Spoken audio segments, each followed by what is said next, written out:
Hey, what's up guys, Riff here. So today we're going to be looking at yet another potential lesson for the gaming industry that will likely fall on deaf ears. Now, we've all heard of the phrase, the sweet baby kiss of death, where basically any game that works with Sweet Baby Inc. ends up failing. But today we're looking at something that goes beyond just killing a game. It appears that a partnership with Sweet Baby has not only killed a game, but an entire franchise and possibly a studio to go with it. So here's the headline from Fandom Pulse.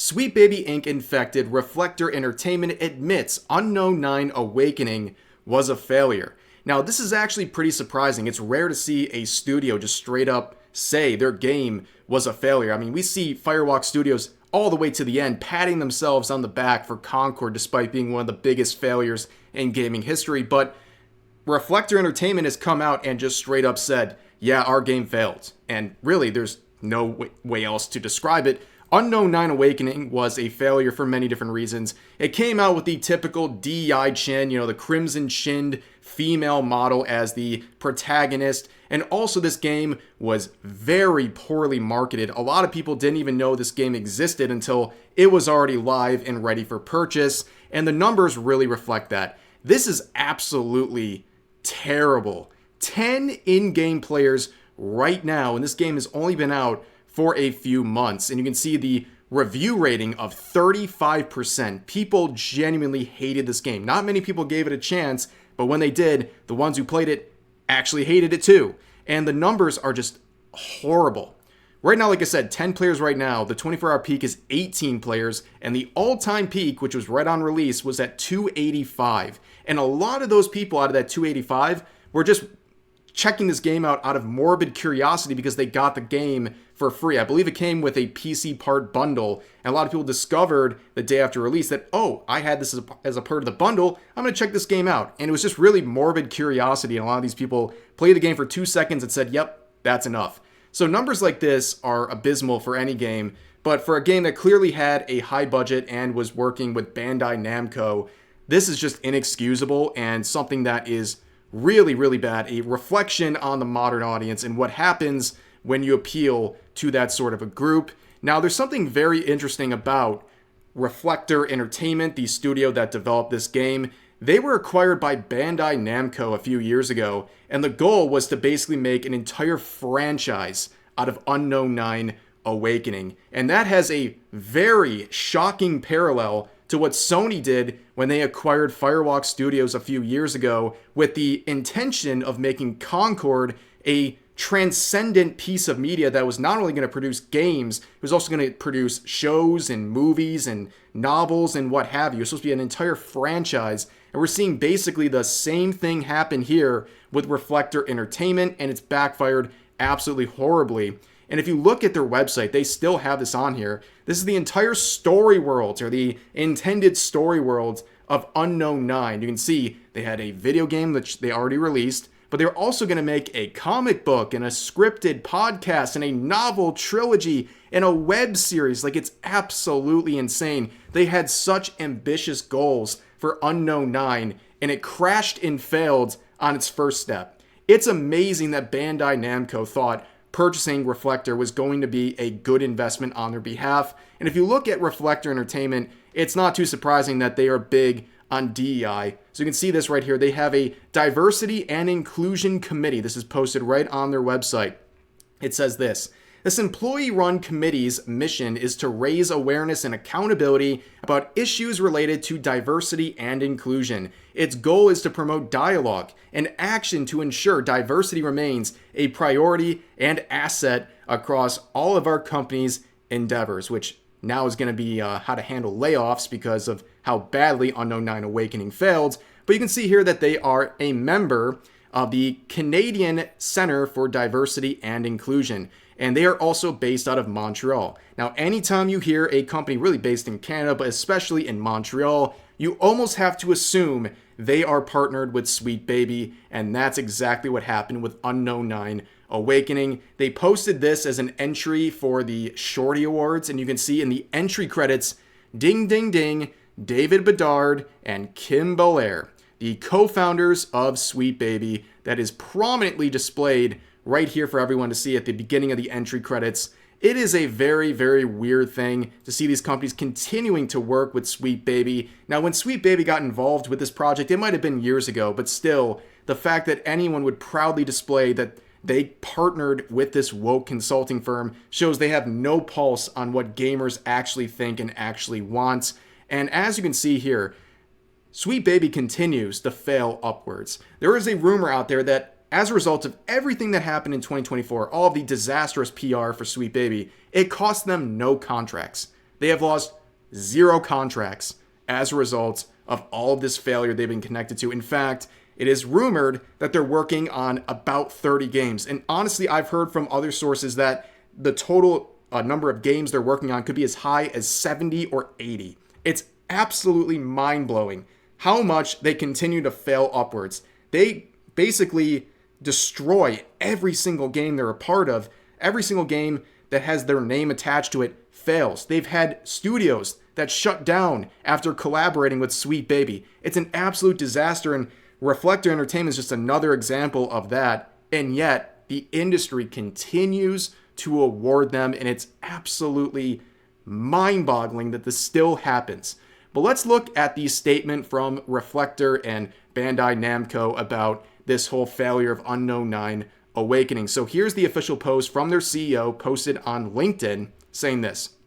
Today, I informed our teams that I made the decision to not greenlight further work on a future project that was in conceptualization phase and thus terminating this development line. Continuing this project would not have been sustainable for the future of the studio. Regrettably, this also means that there will be redundancies following this decision. This decision correlates directly with the failure of the studio's ambitious and courageous first project, a new IP with a rich transmedia universe. The performance of the release didn't come near the company expectations after numerous timeline adjustments and investments, both financially and other, and didn't warrant any further exploration in this universe. Unfortunately, this also affects back office staff, bringing these support teams in line with the single project approach the studio will adopt for the immediate future, where possible staff will be assigned to this project based on an existing Bandai Namco IP, which is shaping up very well. Reflector Entertainment will be providing adequate severance packages, extended health benefits for affected staff and their families, continued access to emotional, mental health, and counseling services, and finally, proactive career planning support to set them up for future success.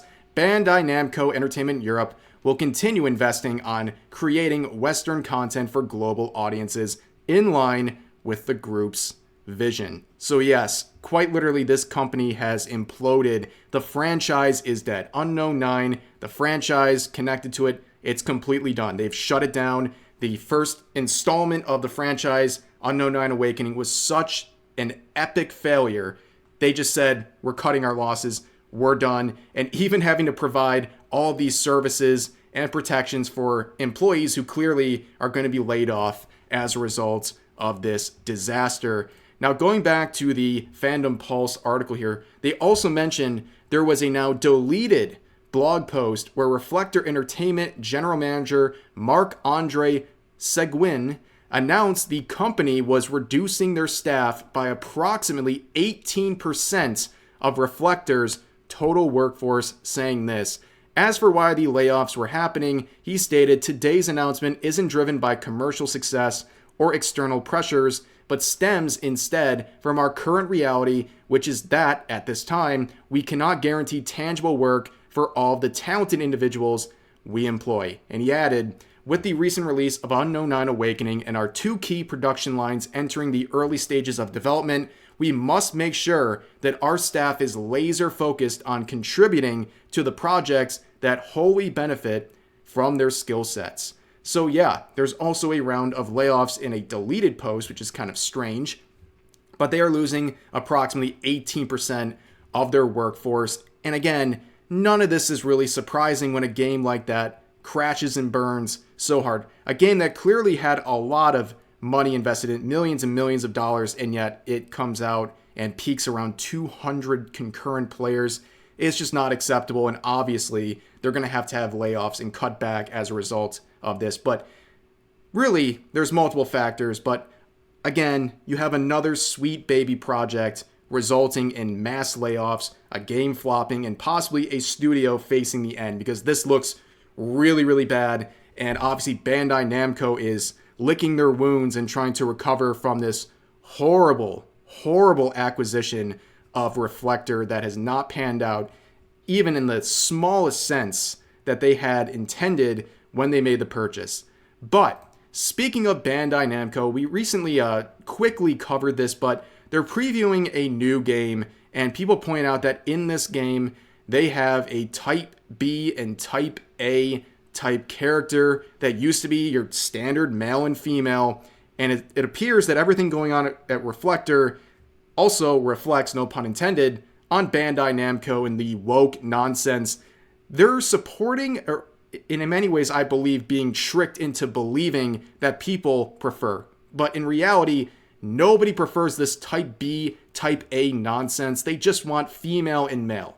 Like, it's so basic. And if you want proof of that, I'll show this poll anytime it's relevant because I think it speaks volumes.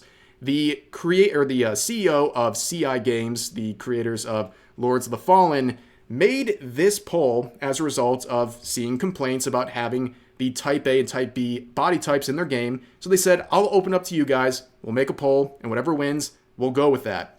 And as you can see, after 50,000 votes, nearly 89% of people chose a male or female body type over the typical Type A, Type B. People are tired of this. And now more than ever, it should be very clear to these studios that this is the way the wind is blowing and they need to basically get on board or they'll end up failing like Unknown 9 Awakening or any other sweet baby related project. People are done with this virtue signaling and all of this slop that comes with it.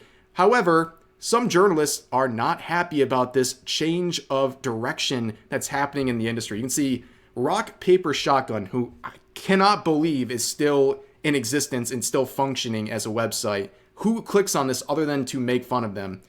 They made this article saying, video game publishers are starting to use anti-DEI as a marketing meme. I'm not exactly sure what a marketing meme is, but these companies are very serious about trying to convince people they are anti-woke, or at the very least, they don't support DEI.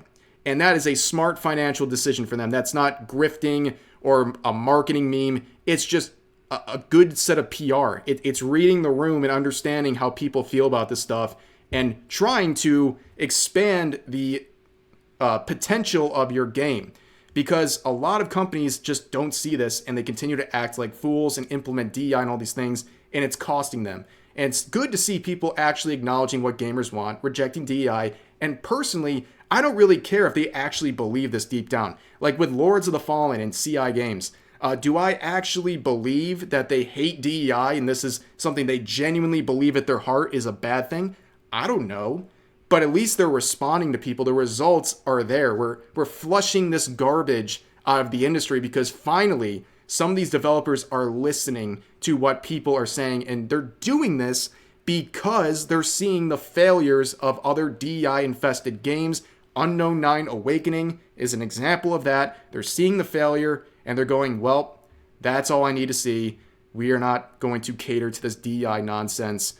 And yeah, if you go down the article here too, they talk about these right-wing talking heads, and they say this: the concept of DEI today doesn't, however, just cover what happens at work. Within many reactionary online circles, DEI has evolved, like woke, into a catch-all signifier for a caboodle of left-wing or progressive positions across society and culture, from recent trans rights advocacy to older feminist arguments about positive representation in art. There's a lively community of right-wing journalists, streamers, and assorted grifters. Of course, it's always the grifters, who bond over and profit from the exercise of combing video games for signs of DEI infestation. For instance, a cybernetic bondage outfit in Stellar Blade being patched to include a modest undershirt, or the discovery that Kingdom Come Deliverance 2, often framed as a nostalgic fantasy about an all-white 15th century Bohemia includes at least one person of color with a Quranic name. Yes, they are absolutely seething. Yes, people called out, especially the Stellar Blade example, that was an act of censorship and also a rug pull where people were falsely led into believing the game was not going to be censored, and it was censored after an initial patch right after the game was launched. That wasn't fair, and I'm glad people called that out. That's not grifting. That's not attacking anyone unfairly. That is a fair criticism to raise. And it's funny how calling out censorship and calling out lies in the gaming industry is now somehow a right-wing concept. Wow, what a weird thing to say. But anyways, that's going to do it for this video. A lot of things going on in the gaming industry. The drama never seems to end, and Unknown 9 Awakening just imploded Reflector, and I guess they have no one to blame but themselves. But that's going to do it for this video. As always, feel free to share your thoughts about today's topics in the comments section down below. Hope you guys enjoyed the video, and I'll see you next time.